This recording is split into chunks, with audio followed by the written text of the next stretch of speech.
नमस्कार दोस्तों, मैं हूं कहानीबाज अनुपमा और आज सुना रही हूं शिवानी की एक और बेहतरीन कहानी सौत। मुझे जब उस बार एक मीटिंग में भाग लेने के लिए बंबई जाना पड़ा, तब मेरे सम्मुख मुख्य समस्या आई थी आवास की। कहाँ रहूंगी वहाँ? तभी अचानक याद आया था कि नीरा भी तो वहीं रहती है। नीरा मेरे दूर संपर्क की चचेरी नंद थी। पहले तो उसे अचानक अपने आगमन की सूचना देने में बड़ा संकोच भी हुआ था। जनसंकुल बंबई का जीवन कितना कठिन है एवं वहाँ के संकुचित सीमित आवास में आतिथ्य निभाने में मेजबान के प्राण कैसे कंठगत हो जाते हैं, यह सब जानकर भी मुझे नीरा को ही लिखना पड़ा, क्योंकि किसी होटल में रहने का साहस मुझ में नहीं था। नीरा का फ्लैट छोटा होते हुए भी बहुत सुंदर था। 32 फ्लैटों के गुलदस्ते रात को दूर से देखने से किसी बंदरगाह पर खड़े सुंदर जहाज़ों से लगते थे। नीरा को बंबई का जीवन बहुत ज़्यादा पसंद था। 3 वर्षों के बंबई प्रवास में उसका कायाकल्प हो गया था। वैसे भी वह पिथौरागढ़ के उस अनजाने गांव से बंबई आई थी जहां उसके विवाह तक कुमायूं मोटर यूनियन की बस भी नहीं पहुंच पाई थी। उन दिनों मोटर रोड का निर्माण कार्य चल रहा था। मुझे आज भी याद है, लग्न का समय बीता जा रहा था और उसकी बारात नहीं पहुंची थी। बड़ी देर बाद उसकी बारात के थके मांदे बाराती बिना बैंड बाजे के यूं चले आए थे जैसे कोई किसी जनाजे में जाता है। पहाड़ी लद्दू घोड़े पे बैठा उसका सजीला दूल्हा भी वर्षा की बौछार में भीग भागकर एकदम अनाकर्षक लग रहा था। इधर नीरा आकर्षक न होने के बाद भी कामदार लहंगे दुपट्टे में बड़ी प्यारी लग रही थी। नए गहने कपड़े और नवीन जीवन साथी का उल्लास उसके गद्दे बद्दे गोल मटोल चेहरे पर लज्जा का अंग राग बिखेर उसकी उजली हंसी को और उजला बना रहा था। किंतु आज की नीरा की न तो वेशभूषा में न वाणी में वह पहाड़ी ढीलम ढाल लटका था, न आतिथ्य में ही। उसके मुंह से मैंने बोला, तुमको होना क्या आदि विभिन्न प्रदेशी उच्चारण सुन मैंने उसे टोका भी था। ये कैसे बोलने लगी है तू नीरा? क्या हो गया तुम्हारी हिंदी को? क्या करूं भाभी, मेरी पड़ोसन हैदराबादी है और इसी से बोली में उसका प्रभाव आ गया है। आज तुम्हें मिलवाऊंगी उससे, तुम्हें बहुत अच्छी लगेगी, बहुत प्यारी लड़की है। नीरा की प्रतिवेशनी राज्यम बंबई के एक प्रसिद्ध होटल में रिसेप्शनिस्ट थी। उसके पति मद्रास में ही किसी दवाइयों के विदेशी फर्म में कार्यरत थे। दोनों का वेतन अच्छा खासा था। उस पर उनकी इकलौती बेटी ननिहाल में पल रही थी। राज्यम स्वयं ऊटी के कॉन्वेंट में पढ़ी हुई थी। इसी से अंग्रेजी का उच्चारण, उठने बैठने का सलीका, सब कुछ मेम साहब था। वेशभूषा में भारतीय संस्कृति का अवशेष भी नहीं था। टखनियों तक झूल रही मैक्सी, बायां भाग किसी समृद्ध थिएटर में रेशमी पर्दे की भांति बीचों बीच उन्मुक्त औदार्य से खुली परतों को समेट लेता। किंतु उस कौशल में भी उसकी सधी पूर्वाभ्यास से ही की गई उदासीनता मैंने कनखियों से ही भांप ली थी। गुलाबी रेशम की खुली भांज के बीच रह रहकर उसकी गुलाबी रेशमी झंगा की क्षणिक छटा बिजली सी कौंध जाती, किंतु उसके चेहरे पर वही स्वाभाविक सौम्य स्मित खेलता रहता, जैसा कि सर्कस की उन सुंदरियों के चेहरे पर होता है जो बालिश्त भर की रेशमी कोपीन पहने टैपीज के झूलों पर ऐसी ही उदासीनता से भरे चेहरों से निकल जाती हैं। उसकी मैक्सी का गला भी इसी औदार्य से खुला किसी उतुंग पर्वत श्रेणी पर फिसल रहे पहाड़ी झरने के वेग से ही झरझराता नीचे उतर आया था। पतली ग्रीवा में थी सुवर्ण मंडित रुद्राक्ष की माला, गेरुए रंग की शॉर्ट सिल्क की मैक्सी और कंठ की रुद्राक्ष कंठी से मेल खाता ही उसका केश विन्यास भी था।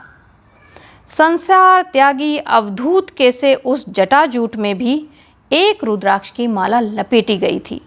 हाथ में वैसा ही मेल खाता हुआ रुद्राक्ष का कंकण भी था। बाद में नीरा ने बताया था कि वह जूड़े की लेटेस्ट स्टाइल है, फरीदाबा हेयर स्टाइल है भाभी। उसने बड़े गर्व से अपनी सहेली की उपस्थिति में ही उसका प्रशस्ति पत्र पढ़ दिया था। पर हम तुम पर थोड़ा ही अच्छा लग सकता है ऐसा केश विन्यास। यह तो राज्यम ही है जो कैसी भी बनकर क्यों ना निकले, लोग मुड़ मुड़ कर देखते हैं। बात ठीक ही कह रही थी नीरा। लड़की वास्तव में व्यक्तित्व संपन्न थी। कुर्गी थी, इसी से रंग था एकदम चिट्टा सुर्ख। उस पर कुछ ब्लश ऑन की महिमा थी, कुछ प्लस कलर्ड लिपस्टिक की। उसे देखकर मुझे वाजिद अली शाह की जोगिया बेगम सिकंदर महल का स्मरण हो आया था। उम्र होगी कोई 23-24 साल, किंतु व्यवहार एकदम अल्हड़ 16 साल की लड़की का था। होटल की रिसेप्शनिस्ट थी, इसी से छल्लेदार बातें बनाने में पारंगत थी। मेरा परिचय पाते ही वो मेरे पास आई और मुड़ा खिसकाकर बोली, so you are a writer, how very very interesting. क्या क्या लिखती हैं आप? उपन्यास, कहानी या नाटक? जी मैं तो आया कह दूं, तुम्हें देखकर तो अभी एक नाटक लिखने का दिल कर रहा है। पर तब क्या जानती थी कि एक दिन उससे ही नायिका बनाकर अपनी लेखनी से एक कहानी लिखूंगी। रात का खाना राज्यम नित्य नीरा के साथ ही खाती थी। मैं नीरा का व्यवहार, फुर्ती और पाक कुशल देखकर चौंक गई। एक बालिश्त के उसने अपने एक छोटे से किचन में इतनी सारी चीज़ें कब बना दी और कैसे? न उसके पास कोई नौकर था, न मेहरी। फिर भी मैं जितनी देर मीटिंग में रही उसने न जाने क्या क्या बना लिया। पूड़ी, कचौड़ी, 3 तरह की सूखी और रसेदार सब्जियां, ठेठ पहाड़ी रायता और मीठी चटनी। बम्बई में भी उसने उत्तराखंड के स्वादिष्ट पकवानों की महिमा को पूर्ण रूप से साकार कर दिया। मैं तो अवाक रह गई। कुमायूं के पकवान देखने में जितने ही आडंबरहीन और अनाकर्षक होते हैं, खाने में उतने ही सुस्वादु और मौलिक। उन सरल पकवानों की भूमिका कितनी दुरूह होती है, यह मैं अच्छी तरह जानती थी। अरे ऐसे कुरकुरे सिंगल तो पहाड़ की बड़ी बूढ़ियाँ भी नहीं बना पाती। और यह कड़ी ककड़ी कहाँ से मिल गई तुझे? पहाड़ी ककड़ी के पीले गंडे से कलेवर को मैंने ठीक ही पहचाना था। बाबूजी अल्मोड़ा से लाए थे। ठीक उसी दिन पता चला कि तुम आ रही हो, तो मैंने उठाकर फ्रिज में रख दी थी। सोचा तुम आओगी तो ठेठ पहाड़ी दावत करूँगी। ये रायता राज्यम को भी बहुत पसंद है ना राज्यम? पर उसकी भोजन प्रिया प्रतिवेशनी के पास उत्तर देने का अवकाश ही कहाँ था। रायता का डोंगा लगभग साफ कर वह अब किसी शुक्षातर भिक्षु की भांति कचौड़ियों पर टूट पड़ी थी। मुझे अपनी लोलुपता को रंगे हाथ पकड़ते देखकर वह बड़ी ही मोहक हंसी से घायल करके कहने लगी, क्या गजब का खाना बनाती है नीरा, इसी से आज इतना खा रही हूँ। अपने होटल का खाना तो एकदम चरी भूसा है। पर मैंने अक्सर ही देखा है कि डाइटिंग के चक्कर में बंधी हुई ये छरारी आधुनिकाएं दावतों में स्वेच्छा से ही जिह्वा पर लगे सारे अंकुश तोड़ देती हैं और भूखे कंगलों की भांति खाने पर टूट पड़ती हैं। क्यों, तुम्हारे सुख्यात होटल में तो सुना है फिल्म जगत के सितारों का नित्य प्रवेश होता है और वहाँ उनके नाम के कई कमरे स्थायी रूप से आरक्षित रहते हैं। मेरा स्वर शायद कुछ ज़्यादा ही व्यंग्यात्मक हो उठा था। अजी उनकी बात छोड़िए। वो 2 कचौड़ियों का रोल बनाकर आलू दम में डुबोकर बड़ी नज़ाकत से कुतरते हुए बोली, वो लोग क्या वहाँ खाना खाने आते हैं? फिर उसने बड़ी ही कुटिल रहस्यमयी कनखियों से मेरे नंदोई की तरफ देखा। मुझे बिल्कुल अच्छा नहीं लगा। अपनी कहानी उपन्यासों में मैं असंख्य प्रेम सिक्त कुटिल कनखियों का वर्णन करते करते अब किसी भी स्वयं दूती नारी के अंतर्मन को छायाचित्र की तरह पढ़ लेती हूँ। उस दिन की दावत लगभग 3 घंटे चली। इस बीच उस चपला सुंदरी प्रतिवेशनी की उपस्थिति ने मुझे अपनी सरल नंद के भविष्य की तरफ आशंकित ही कर दिया। और वो बेचारी खाने के बाद अचानक उसे याद आया कि मीठी खीर के पश्चात वह अत्यंत अनिवार्य भारतीय मुख शुद्धि का प्रबंध करना भूल गई थी। हाय राम, मैं तो भूल ही गई कि आप पान खाती हैं। वैसे तो चौपाटी दूर नहीं है। अरे क्या पर करता, उसकी मेखला धारणी कैबरे नर्तकी सी प्रतिवेशनी हंसती हुई उठ गई। अभी हम ले आएगा, चलो तो महेश निकालो अपना स्कूटर। मैं स्तब्ध रह गई। इतनी रात को क्या वह लड़की अपनी इस अधखुली मैक्सी में महेश की कमर में हाथ डालकर मेरे लिए पान लेने जाएगी? नहीं नहीं, मुझे पान की कोई ऐसी आदत नहीं है, मैंने कहा। पर मेरी भोली नंद के चेहरे पर अपनी सखी के प्रति कृतज्ञता की सैकड़ों किरणें फूट रही थीं। प्लीज़ राज्यम, पूरा भर के ले आना, अपना फ्रिज में रख दूंगी। और फिर मेरी भयत्रस्त आंखों के सामने ही वो अपने सखी के सहचर की कमर में हाथ डाले हवा सी निकल गई। बहुत देर बाद दोनों पान लेकर लौटे। मैंने बड़ी कठोर दृष्टि से महेश को घूरा। उसे क्या मैं आज से जानती थी? फटे कोट की बाह से नाक पोंछता हुआ महेश अक्सर हमारे घर आया करता था, कभी शिव पुराण मांगने तो कभी विष्णु पुराण। उसके पिता गोविंद वल्लभ पांडे हमारे कुल पुरोहित थे, और मेरा ही नहीं, मेरे सब भाई बहनों का षष्ठी पूजन उन्होंने ही किया था। मैं देख रही थी कि महेश मेरी आंखों से आंखें नहीं मिला पा रहा है। जब नीरा की प्रतिवेशनी विदा हुई तब वो मेरा बिस्तर लगाने मेरे कमरे में आई।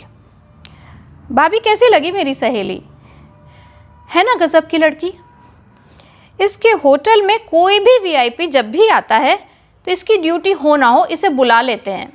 मैं समझ सकती हूँ तुम्हारी सखी के व्यक्तित्व की सृष्टि विधाता ने पुरुषों का आतिथ्य निभाने के लिए ही की है, मैंने कहा। पर भोली नीरा को मेरे उत्तर में छुपा हुआ व्यंग दिखाई नहीं दिया। एक कान से सुन दूसरे कान से उसने निकाल दिया। फिर उसी उत्साह से कहने लगी, है तो मद्रासी, पर रंग में हम तुमसे भी ज़्यादा गोरी है। उस पर कपड़े पहनने में तो इसका कोई जवाब ही नहीं है। भाभी चाहे कुछ भी ना पहने तब भी हीरे सी दमकती है। वह तो देख ही लिया है। मेरा रूखा स्वर फिर उस चिकने घड़े पर तेल सा ढरक गया। अच्छी लगी ना तुम्हें? नहीं, न चाहने पर भी मेरे हृदय की बात मेरे होठों से निकल गई। क्यों? चादर की सिलवटें करते हुए उसके हाथ रुक गए। इसलिए कि मुझे स्कूल कॉलेज न जाने वाले लड़के और ससुराल न जाने वाली लड़कियां बिल्कुल पसंद नहीं हैं, मैंने हंसकर कहा। तो क्या हो गया? उसका पति तो यहाँ आता जाता रहता है, फिर बेचारी करे भी तो क्या? सास उसकी बहुत तेज है। मैं 3 दिन तक नीरा की अतिथि बनी रही और उस संक्षिप्त अवधि में ही उसकी चतुरा प्रतिवेशनी का व्यवहार मुझे स्तब्ध कर गया। नित्य प्राय वह महेश के ऑफिस जाने तक नीरा के यहाँ ही डटी रहती। मैं अपने कमरे से देखती, वह महेश के कमरे में बैठी खिलखिलाकर हंस रही है और मेरी मूर्खानंद चौके में भाड़ झोंक रही है। चाय नाश्ता वहीं से लेकर होटल जाती और 5 बजे लौटती। फिर अपना ताला खोलने से पहले ही नीरा के घर की घंटी बजा देती। रात का खाना भी नीरा के यहाँ ही होता। बड़ी देर तक ताश चलता। गिलासों की खनक से ही मैं जान जाती कि ताशों को ज़ोर ज़ोर से पटकने और असंस्कारी कहकहों के पीछे किसी गहरे जलपान का खास योगदान है। स्कूटर की घर घर सुन मैंने खिड़की से झांका था। महाराज पृथ्वीराज की मुद्रा में महेश पीठ पीछे लिपटी संयुक्ता को लेकर शायद मेरे लिए ही पान लेने जा रहे थे। जी में तो आया था कि उसी क्षण अपनी सांसारिक बुद्धिहीना नंद को अपने कमरे में बुलाकर एक झापड़ लगा दूं। पर 3 दिन के लिए जिस स्नेही नंद के गृह में अतिथि बनकर आई थी, उसके निर्मल चित्त में संदेह का व्यर्थ बीजारोपण कर मुझे क्या मिलना था? हो सकता है वह संदेह मेरी आवश्यकता से अधिक संस्कारग्रस्त देहाती चित्त की कल्पना मात्र हो। क्या पता आधुनिक पतिव्रता की मान्यताएं अब हमारी मान्यताओं से भिन्न हो। वह अपने पति को ऐसी स्वतंत्रता स्वेच्छा से देती हों। फिर भी चलते चलते मैंने नीरा को सावधान कर ही दिया था। देखो नीरा, तुम बहुत भोली हो। फ्लैट का जीवन निश्चय ही कुछ अंशों में मनुष्य के जीवन को अनुभवों से समृद्ध करता है, किंतु इसके लिए तुम फ्लैट वासियों को अपनी एक बहुत बहुमूल्य धरोहर खोनी पड़ती है, और वो है प्राइवेसी। किसी भी परिवार के सुख के लिए इस प्राइवेसी का होना बहुत अनिवार्य है। यहाँ तो तुम्हारी एक छींक, खांसी या डकार तक पर तुम्हारा अधिकार नहीं रहता। उसी क्षण वो दूसरे परिवार की छींक खांसी बन जाती है। तुम्हारी सखी से तुम्हारी ऐसी मित्रता देखकर बड़ा आनंद आया, किंतु एक अंग्रेजी कहावत सुनी है ना, अंतरंगता घृणा की जननी होती है। इसे भूलना मत नीरा। हाय भाभी, तुम्हें क्या लगता है मैं किसी से लड़ूंगी? फिर मैं क्या कह सकती थी। मैं जब रात की गाड़ी से चलने लगी थी, नीरा की प्रतिवेशनी फिर मेरे लिए स्कूटर भगाती हुई पान ले आई थी। मैंने पान का पूड़ा अपने बटुए में रख लिया था, लेकिन जैसे ही स्टेशन पीछे छूटा, मैंने बंधा हुआ पूड़ा खिड़की से बाहर फेंक दिया था। फिर 1 वर्ष तक मुझे नीरा की कोई खबर नहीं मिली।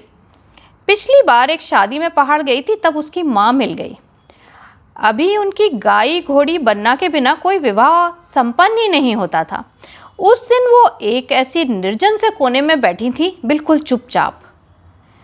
ऐसा तो उन्हें पहले कभी नहीं देखा था। नन्हे से घूंघट की यवनिका में उनका उतरा हुआ कुम्हलाया चेहरा देखकर मैं स्तब्ध रह गई थी। क्या हो गया था मेरी इस आनंदी सास को? अभी 2 वर्ष पूर्व नीरा के भाई की शादी में उन्होंने मेरे ससुर के सूट बूट में लैस होकर कभी गोरे साहब तो कभी पहाड़ की सरल ब्राह्मणी का अपूर्व अभिनय कर सबको हंसा हंसा कर मार दिया था। किसी अनुभवी वेंट्रोलोकिस्ट की गुड़िया की भांति वह कभी मोटी मर्दानी आवाज़ निकालती, कभी गोरे साहब का, और कभी तत्काल कंठ का पैंतरा बदलकर जनानी कांपती आवाज़ में थरथरा कर गाती, हाथ जोड़ूं गोरा जी, मैं तो बीवी बामणी। मैंने उन्हें देखते ही हंसकर ढोलक उनकी तरफ लुढ़का दी थी। ये लो चाची, क्या मुंह लटकाए बैठी हो जाए एक कड़कती सी घोड़ी। दुर्बल हाथों से ढोलकी को मेरी ही ओर वापस ढलान में लुढ़का उन्होंने अपनी डबडबाई आंखें फेर ली। मेरी देवरानी ने मुझे चिकोटी काटी। क्या कर रही हो दीदी? आज पहली बार तो ये औरतों में आकर बैठी हैं, नहीं तो अम्मा जी ने तो पलंग ही पकड़ लिया था। क्यों? मैंने फुसफुसाकर पूछा। सुना नहीं तुमने? अभागा महेश नाक कटाकर अपनी पड़ोसिन के साथ नौकरी छोड़ छाड़ कर मद्रास भाग गया। नीरा का तार पाकर बाबूजी उसे यहीं ले आए थे। कई डॉक्टरों को दिखा चुके हैं, कहते हैं दिमाग का मर्ज है। किसी दिमाग के डॉक्टर को दिखाइए। हृदय पे कोई भारी आघात लगा है। इससे बड़ा आघात किसी भी नारी के लिए और क्या हो सकता था। मैं उस आनंद उत्सव के बीच सिर लटकाए बैठी चाची के वेदनापूर्ण चेहरे को दूसरी बार देख भी ना पाई। चलने लगी तो देवरानी चांदी की थाली में पान ले आई। लो भाभी, मैं तो भूल ही गई थी कि तुम पान खाती हो। ठीक 1 वर्ष पहले नीरा ने भी यही प्रश्न किया था। नहीं री, मैं अब पान नहीं खाती, कहकर मैंने तश्तरी खिसका दी और उठ गई। वैसे तो नीरा की सौत मेरे लिए पान लेने न जाती, तब भी होनी तो होकर ही रहती, पर मुझे बार बार यही लगता था कि वह पृथ्वीराज संयुक्ता की जोड़ी यदि आधी आधी रात को मेरे लिए पान लेने ना जाते तो शायद नीरा का उतना बड़ा सर्वनाश ना होता। तो कैसी लगी शिवानी की कहानी सौत? मुझे अपना फीडबैक ज़रूर दीजिएगा। मेरा ईमेल आईडी है makehappyfoundations@gmail.com और मेरे चैनल को लाइक और सब्सक्राइब करना मत भूलिए, क्योंकि इस पर लेकर आऊँगी मैं फेमस राइटर्स की कहानियाँ, कुछ नज़में और कुछ और मज़ेदार किस्से। नमस्कार।